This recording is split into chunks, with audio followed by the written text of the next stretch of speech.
Reading is fundamental. Is that a thing?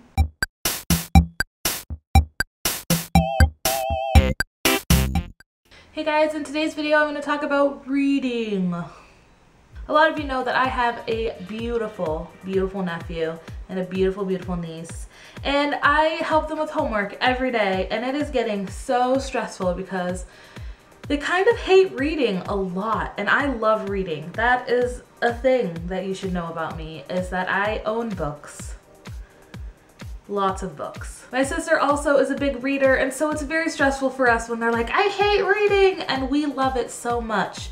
So I'm going to share a couple stories with you about reading and how important it really is for a child to not only understand the words that they're reading, but how you should always compliment them when they read something correctly and not get angry when they read something incorrectly, even though they've seen the word 500 times. So the first story I'd like to start off with is my own little brother.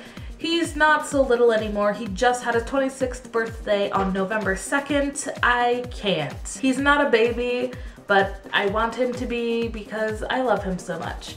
He had a lot of trouble reading when he was younger. I remember specifically the fights and arguments that my mom and him would get in because he needed to read, but he hated it. And I think mostly it was difficult. He didn't get it, you know? And it wasn't until I think 5th or 6th grade that he read his first chapter book with no pictures by himself, and it was so exciting. I even remember the book. It was Holes, and then it was a movie, and it was a big deal, and he was so proud of himself, and it was awesome. And then when the movie came out, we went and saw the movie. Like, it was a big deal. My nephew is having the same issues. Reading is just really hard for him. He's kind of guessing at what words are, which obviously is what you do when you start reading. You see the first letter and the last letter, and your brain's like, oh, that must be this word, and that's the word that you put in, even if it's not the right word. I've had to reteach him that being a good reader does not mean that you're a fast reader. It means that you read well, no matter what speed. And I think a lot of kids these days are put under so much pressure to read quickly because tests are timed and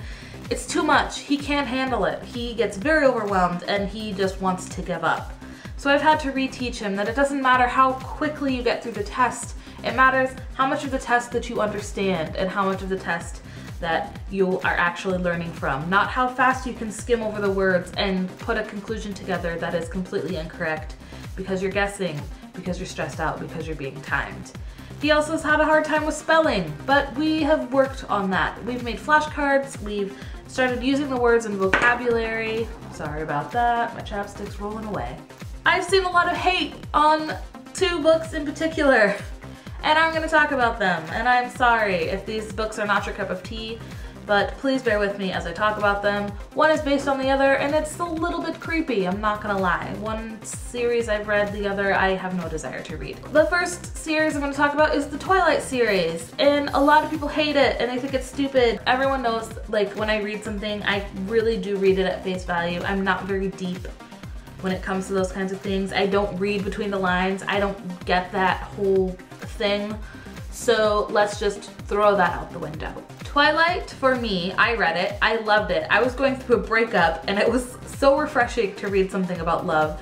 Even if it was a little bit torturous at times, and even if it was about a vampire and a human girl and it was awkward and then there was a werewolf and you were like, what?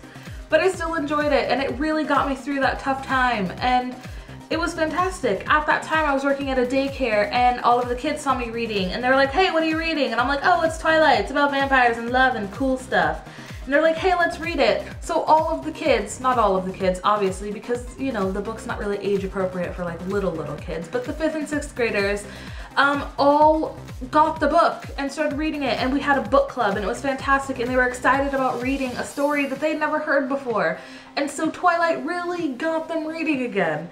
So I can't hate the book. I can't hate Twilight because it did something amazing in our daycare. Same thing for 50 Shades of Grey. No, I did not read that in a daycare. I have no desire to read 50 Shades of Grey. I have not read it. I don't want to. I know what it's about. Ugh.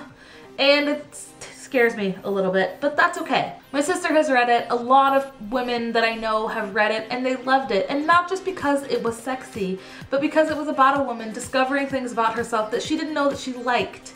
I feel like people forget that books are not just about what happens in the story. It's about how they make you feel and how they inspire you to do other things in your life. Yeah, Twilight's about vampires. There's no vampires. I'm not inspired to become a vampire or anything, but I'm inspired to love someone maybe someday without caring about what is going on with them. You know, I'm not going to judge them based on something that either happened in their past or what they are or what they look like, because that would be stupid and ridiculous, and I could be missing out on something really fantastic. 50 Shades of Grey, even though I've never read it, I could get the message from that it's okay to be sexually aware of what's going on in your life. It's okay to try new things, and it's okay to fall in love with weirdos. I just wanted to talk a little bit about reading today. I feel like not a lot of people talk about reading. They talk about books that they like, but they don't talk about why they like them really. They just say, oh, I really like this book because it's funny and I'm funny. No. I am going to tell you 3 books that I have read, and hopefully you guys will go check them out or read them yourselves or whatever. The first book is Fault in Our Stars by John Green. I love that book so much. I'm on my 3rd time reading it and I love it. Another book would be I'll Be Dead Before You Read This. Yes, it is as sad as it sounds, but it is a fantastic book, especially if you're going through a rough time and you really need something to get you through.